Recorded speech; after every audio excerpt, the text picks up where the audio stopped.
Bienvenidos, estamos en pocas palabras hoy con otro gran invitado, el representante a la Cámara por Antioquia, John Jairo Berrío, del Centro Democrático. Representante, bienvenido. Robinson, saludo cordial. Muchas gracias por la invitación. Bueno, representante, conozcamos un poco de su vida, que nuestros televidentes sepan cómo fue la infancia del congresista John Jairo Berrío.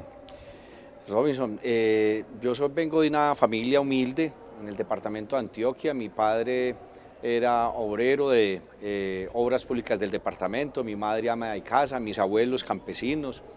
Estuve recorriendo diferentes municipios porque a mi padre lo trasladaban de un municipio para otro y pues eso me dio la oportunidad de conocer gente, de tener liderazgo en cada municipio donde llegaba.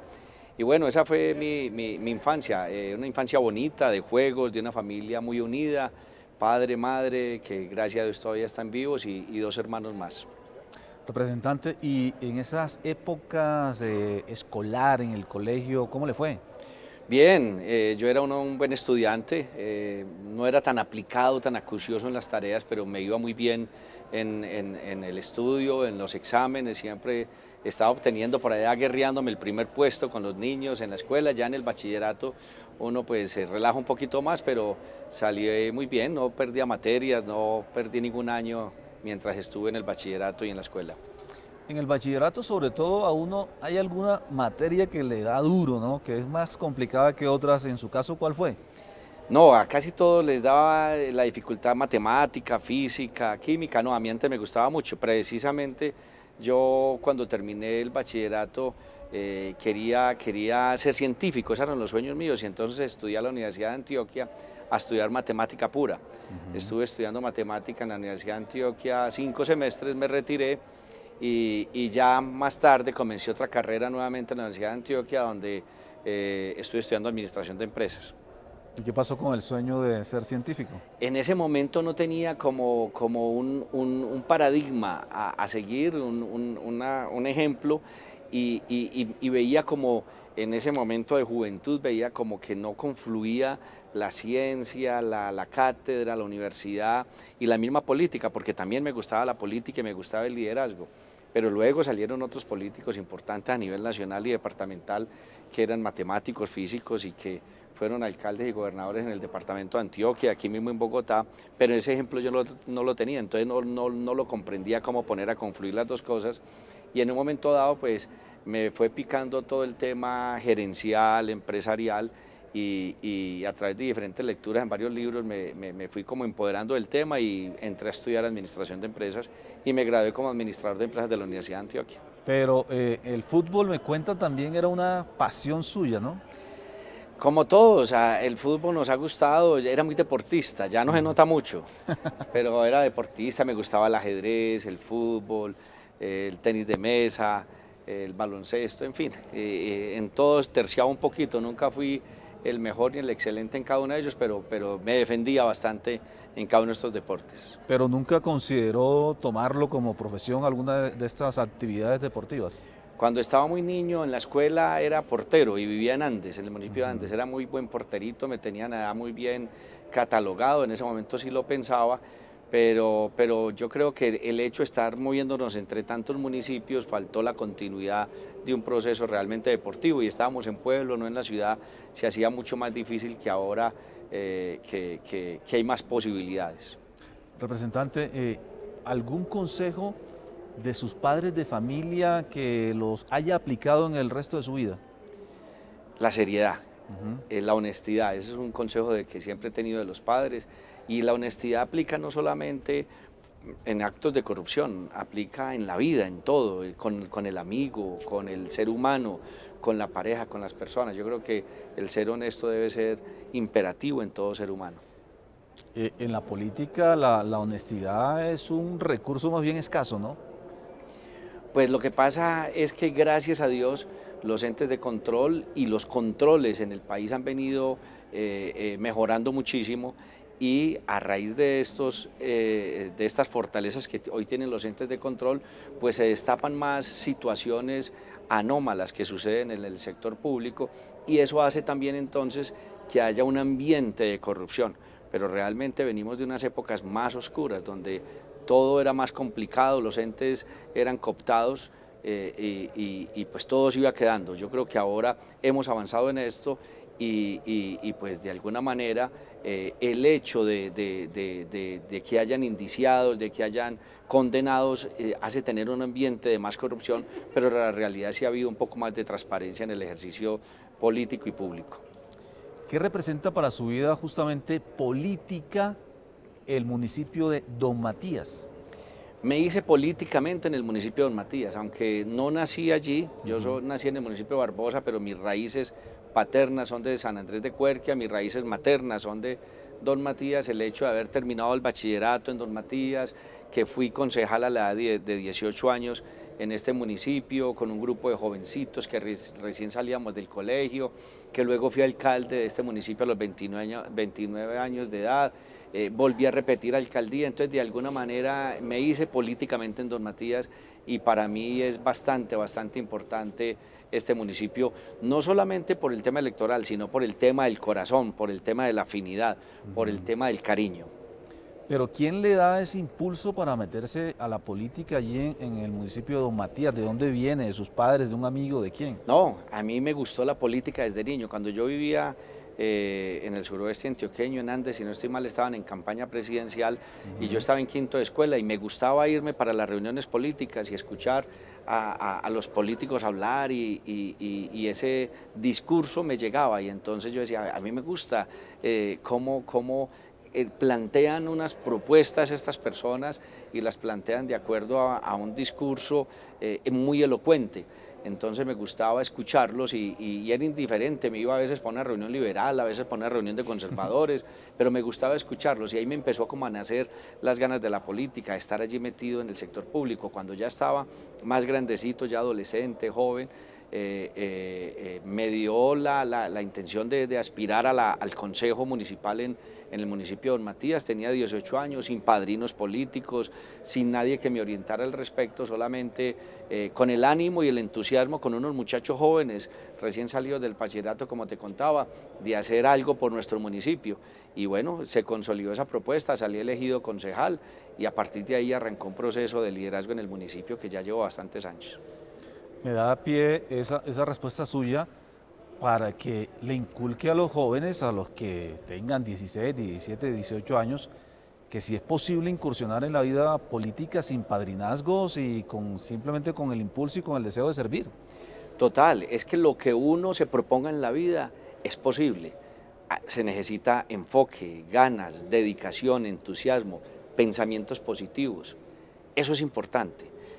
Lo que uno se proponga en la vida. Cuando yo era niño, pensaba en que quería salir adelante en la política, pero vuelvo y repito, yo vengo de una familia muy humilde, pues mi padre, vuelvo y repito, era obrero del departamento de Antioquia, entonces la gente me escuchaba hablar de eso y pues decían que sí, que era un sueño de niño, no, muy bien, muy bien. Cuando yo era concejal decía yo quiero ser congresista y era concejal de 18 años y entonces decía no, eso está muy bien, no está muy bien, pero haga el trabajo bien hecho. Nadie le paraba bola, nadie creía que eso era verdad. No llegué de buenas a primeras, yo ya había aspirado a la Cámara hace alrededor de 14 años, recién terminé la primera alcaldía, decidí, inmediatamente organicé un grupo de amigos exalcaldes y decidimos que los exalcaldes tuvieran también una representación aquí en el Congreso, porque sabíamos lo que es las regiones, lo que son las necesidades locales de los municipios pequeños de este país. Logramos confluir una gran cantidad de alcaldes, sacamos una votación muy importante. En ese momento estaba en el Partido Conservador y el partido que aspirábamos a sacar a 3 curules, sacó 2 y yo fui el tercero mayor votado, entonces me quedé por fuera. Luego aspiré a la Asamblea, tampoco llegamos, pero esto es la lucha, el enfoque, las ganas, el entusiasmo que uno le meta a sus metas en la vida para los jóvenes. Es posible lograrlas si le metemos ganas. Entonces no fue de la noche a la mañana que lo logramos, sino que ha sido un trasegar, un trabajo continuo, siempre constante. No crea que el hecho de perder en ese momento la asamblea departamental, de que en mi pueblo perdimos alcaldía también, siempre habíamos tenido mayoría de consejo, que se perdió el consejo, que se sentía una derrota y salir a aspirar a la Cámara. Entonces la gente decía, pero está loco, pues si no llegó a la Asamblea, ¿cómo va a llegar a la Cámara? pero cuando uno tiene los sueños metidos en la cabeza, cuando uno tiene las ganas, el deseo, el enfoque, el entusiasmo, la pasión, yo creo que es lo que lo lleva a uno a lograr lo que uno se proponga en la vida. Ese mensaje para los jóvenes. Entonces, en resumidas cuentas, fracasar en varias oportunidades, en su caso fue más bien un estímulo. Yo creo que es que ahí es donde se plantea la diferencia entre la palabra fracasar y fracasado. El fracasar es el aprendizaje que uno puede sacar de esos momentos difíciles y coyunturales de la vida. El fracasado es aquel que se queda en el fracaso, que se queda ya definitivamente, no fui capaz, lo quería hacer y se quedó. Y sus sueños los dejó a un lado, su entusiasmo, su energía. No, yo creo que fracasar es muy importante porque es el aprendizaje el que nos lleva realmente a mostrar el tesón y la capacidad que cada ser humano tiene. ¿Con qué personas vive usted agradecido?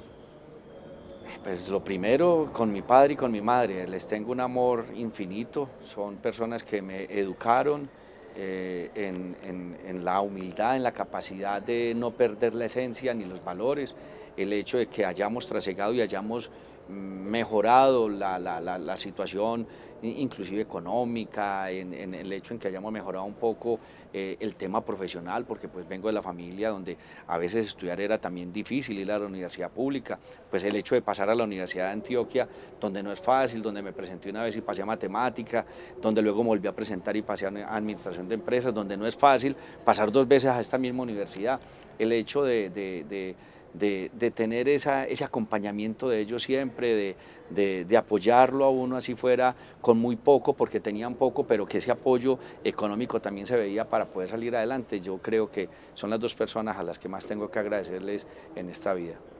Representante Berrío, ¿qué le gustaría cambiar de usted? Pues he venido cambiando varias cosas de mí, porque yo creo que todo ser humano nunca alcanza su plenitud. Yo creo que, vuelvo y digo, la vida es un devenir y siempre estamos mejorando y siempre estamos cambiando y siempre estamos buscando en dónde hay una falla. Yo, por ejemplo, sé y me encanta cuando estoy desde muy temprano ya laborando, pero el hecho de levantarme a las 6:30, 6 de la mañana a veces es difícil. Eso me gustaría mejorar, el que no me diera tanta dificultad, pero cuando uno ya está listo, bañado, organizado y cuando el día le empieza a rendir a uno desde las 8 de la mañana ya ha hecho varias cosas y ya está a mediodía y ya tiene cantidad de lo que tenía agendado en el día, es importante. Entonces es algo, pero como te digo, siempre es importante continuar mejorando en la vida cada cosa. Yo creo que por ahí dice el dicho, más sabe el diablo por viejo que por diablo. Yo creo que los años, las canas nos van dando experiencia y me encanta hablar con la gente muy adulta, me encanta hablar con los viejos. Yo tenía una excelente relación con mi abuelo materno, lo escuchaba y me contaba casi siempre las mismas historias, pero esas mismas historias yo le aprendía bastante, porque el anciano normalmente tiene experiencia de vida y eso hay que aprenderlo, hay que aprender a escuchar mucho. Oiga, representante, ¿a qué le teme o a qué le tiene fobia? Le tengo fobia a los cucarrones, a las chicharras. Les tengo fobia, no sé por qué, pero ese tema de las chicharras es alguna fijación mental que tengo. Yo cuando era niño, en Semana Santa, el cucarrón llegaba mucho a ciertos municipios donde vivía y los cogía y jugaba con ellos, los metíamos en una bolsa, el que más cucarrones cogiera. Y yo ahora me digo cómo era capaz. Yo ahora, las chicharras para nosotros es como un cucarrón de esos que son más grandes y eso me da escalofrío. No me imagino con un cucarrón en una pieza y él dándose contra las paredes. Eso me asusta mucho, le tengo fobia a las chicharras. En términos legislativos, ya que estamos a puertas de un año de elecciones al Congreso, ¿con cuál proyecto de ley que haya impulsado se siente orgulloso? Pues hemos sacado varios proyectos de ley, hay uno muy importante que estamos en este momento que está haciendo tránsito, pero por ejemplo el haber liderado el proyecto de ley de las vacunas, donde fui coautor y fui coordinador ponente, me llena de mucha alegría el poder ver cómo el gobierno nacional tuvo unas herramientas que no tenía, que se las dimos a través de esta ley para que pudiera salir al entorno internacional a negociar las vacunas y no se quedara de último en la fila. El hecho de haber aprobado un proyecto de ley donde también fui el ponente para ampliar la estampilla Pro Universidad de Antioquia, mi alma mater, me hace sentir muy realizado. El hecho de haber sido el ponente también de conseguirle mayores recursos con la estampilla Pro Hospitales Públicos del departamento de Antioquia, importante. Pero hay un proyecto que para mí lo tengo más en el corazón y que me encantaría poderlo sacar adelante este mismo año, y es el de una reforma pensional. Cuando uno habla de la reforma pensional, todo el mundo se pelipara y dice más semanas de cotización, más años trabajando, menos plata nos van a dar. No, aquí es cómo podemos reorientar los recursos del FOMPED, fondo que se creó hace 20 años. 20 años se creó el FOMPED para que disminuyera el déficit pensional de las entidades territoriales. A bien que ya lo logró, más de 1000 municipios en Colombia no presentan déficit pensional. Hoy la ley les permite a aquellos municipios que tienen el 125% ahorrado en el FOMPED comenzar a desahorrar. Entonces hoy vemos una cascada año tras año de desahorro del FOMPED, donde estos recursos se van para obra pública, se desvirtúa totalmente el FOMPED. Y el FOMPED deja más de 2 billones de pesos al año en excedentes. ¿Qué estoy proponiendo yo con este proyecto de ley del FOMPED? Algo muy sencillo, muy claro, muy concreto. Con esos 2 billones de pesos, financiar la pensión de aquellas personas que completaron la edad de retiro y tienen más de 900 semanas de cotización. Son muchísimas personas, Robinson, en este país que trabajan más de 20 años, que tienen más de 1000 semanas de cotización y que se les niega esa posibilidad de obtener la pensión de vejez porque les falta 20 semanas, 50 semanas, 100 semanas. Ya tienen 900 semanas cotizadas. A través del FOMPED, financiémosle las 200 semanas que le faltan. Se le descuenta, se le va pagando su mesada pensional, se le descuenta el aporte pensional y cuando complete las 1300 semanas exigidas por la ley, entonces ya lo coge Colpensiones y ya lo suelta el FOMPED. Y el FOMPED vuelve y financia otras pensiones de otras personas que necesitan ser pensionados. Mire, Robinson, hoy la ley le permite al que no logra adquirir la pensión que tenga 2 caminos. Uno, retirar la platica. Si es una persona que estaba en Colpensiones, retira los aportes propios, no los aportes patronales. Y los aportes propios para aquella persona que se gane el salario mínimo es de alrededor de 12, 14 millones de pesos de toda su vida laboral. Le devuelven 12 millones de pesos. ¿Qué va a hacer esa persona pobre y humilde con 12 millones de pesos? En 6 meses ya no tiene nada, se la ha gastado toda. Y la otra es los BEPS, la puede llevar a BEPS, beneficios periódicos sociales, que le dan alrededor de 70.000 pesos cada 2 meses. Por uno o por otro lado, ese adulto mayor se va a la pobreza extrema, que se calcula, el pobre extremo, el que tiene un ingreso inferior a 120.000 pesos mensuales. Y él ganaba un salario mínimo. Y se fue a la extrema pobreza en el momento en que más necesitaba. Ahora, con los recursos del FOMPED le financiamos su pensión, se le otorga su pensión de vejez y tiene su salario cada mes de su salario mínimo. Entonces no lo vamos a mandar a la extrema pobreza. Quiero sacar ese proyecto de ley adelante, lo tengo en el corazón, en mi cabeza, y esa es la propuesta que tengo para sacarlo este año. A propósito, representante, ¿cómo se proyecta en su vejez? Pues una vez tranquila, yo tengo 2 hijos, Camilo, que tiene 25 años, ya profesional, Valentina, que está iniciando su carrera, con nietos y trabajando. Yo no me imagino todavía retirado, no me imagino pensionado, nunca lo he pensado, nunca ha estado en mi mente, siempre trabajando, siendo partícipe de las soluciones que se necesitan en mi ciudad, en mi departamento, en mi país, poniendo un granito de arena para que las cosas salgan bien, sean mejores. Y al lado de mi familia, siempre yo, aunque soy separado, he sido una persona muy familiar, muy apegado a mis hijos, con mi ex esposa tengo buena relación, mis hermanos, mis padres, una persona muy familiar, siempre pensando en estar con la gente que uno quiere, pero siempre también activo, trabajando y haciendo propuestas y colocando granito de arena para que haya una mejor sociedad. Suponemos que como buen paisa es muy creyente. Sí, soy creyente, no soy tan devoto. Soy creyente, creo en Dios, tengo una fe arraigada, no tanto estar yendo a la misa, pero sí creo en Dios, obviamente, soy creyente, no tan devoto. ¿Cuál ha sido el mejor día de su vida? Yo creo que hay varios grandes días de mi vida, pero ahora en la época reciente recuerdo uno con mucha alegría, y es que mi hijo, y este es un mensaje también para los jóvenes, mi hijo tiene 25 años, pero el año pasado, antes de cumplir sus 25, le dio COVID. Le dio COVID, le dio después de darme a mí, le dio un mes, 2 meses después de darme a mí, y pues no nos preocupamos tanto. Le dijimos, ¿no has visitado a tus abuelos en estos días? No, no, bueno, gracias a Dios, tranquilo que a usted se le pasa rápido, no tiene problema. Pues no tiene problema, no. Estuvo 10 días en la clínica, de ellos 3 días en la UCI, estuvo muy grave, muy grave.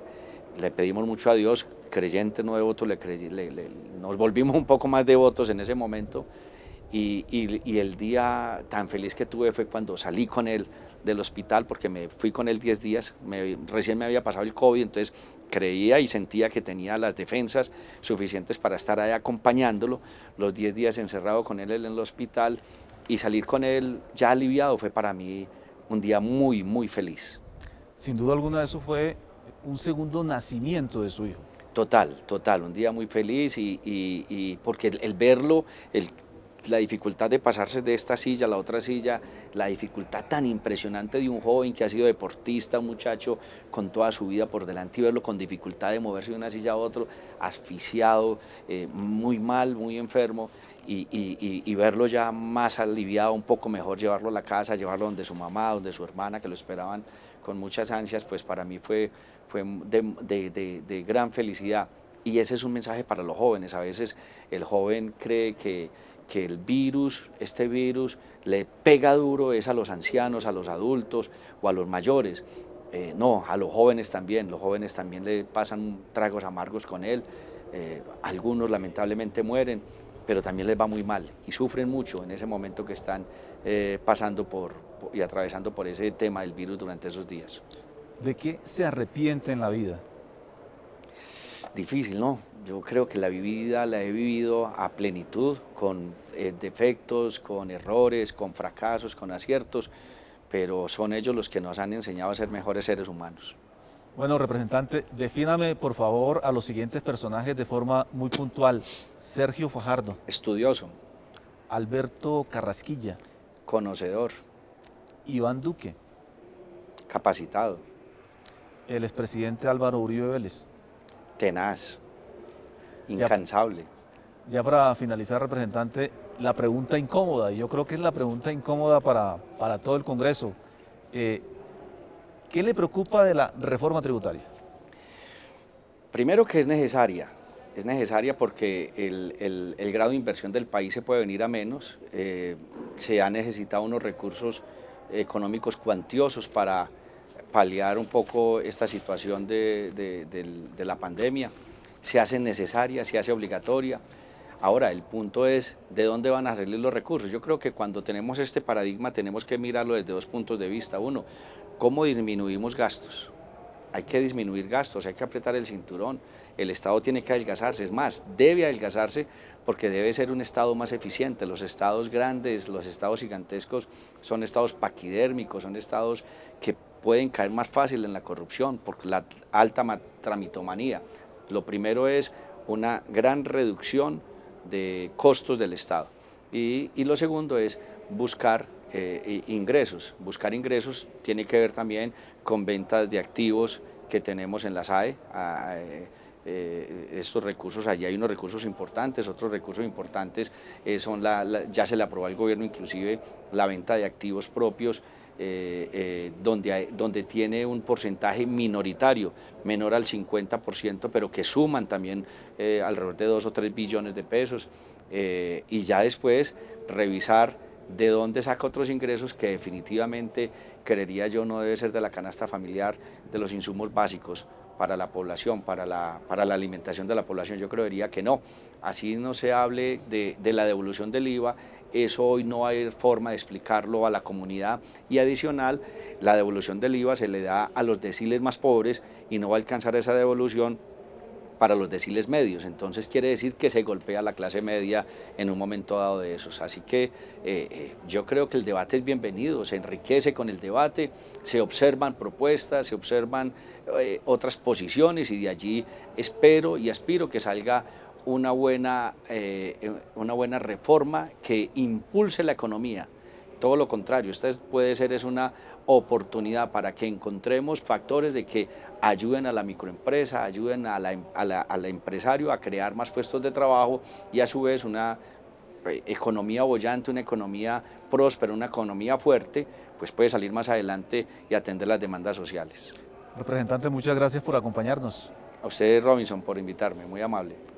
Nos acompañó el congresista John Jairo Berrío, hombre que aprendió de los fracasos electorales y que tiene la constancia como una posibilidad de lograr los objetivos en su vida. A todos ustedes muchas gracias por acompañarnos. En pocas palabras, nos encontramos en una próxima oportunidad. Chao.